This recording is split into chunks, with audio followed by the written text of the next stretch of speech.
अस्सलाम वालेकुम दोस्तों, मैं उम्मीद करता हूँ आप बिल्कुल ठीक ठाक होंगे। 12 मई सन 2025 और दिन है पीर का सोमवार का।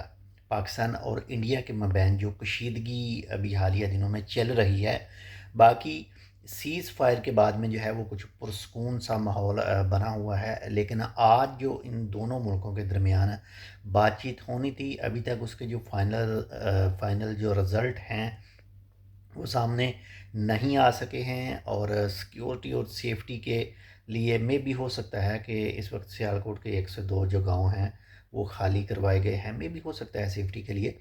बाकी लेकिन हमारी तो यही दुआ है कि ये दोनों मुल्क जो हैं वो संभले, दोनों मुल्क जो हैं वो अपने आप को संभालें और लड़ाई के चक्कर में और ये जंग के चक्कर में बिल्कुल भी ना पड़ें।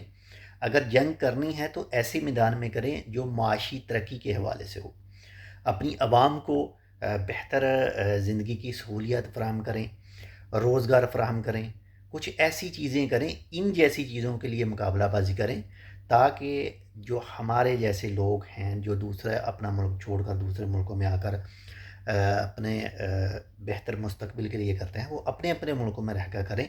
ये काम करें तो ये एक दूसरे के साथ मुकाबला करें कि कौन सी कंट्री, कौन सा मुल्क जो है वो अपनी आवाम को बेहतर सहूलियत देता है, फिर पता चले।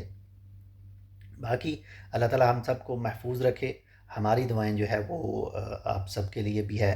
और यही कहेंगे कि दोनों मुल्क जो हैं वो संभल जाएं, बेहतरी की तरफ रहें, तो वही बेहतर है।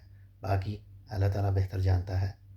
अल्लाह ताला खैर करे। अपना भी ख्याल रखिएगा, आपके साथ जो अटैच है उनका लाजमी ख्याल रखिएगा। अल्लाह हाफ़िज़।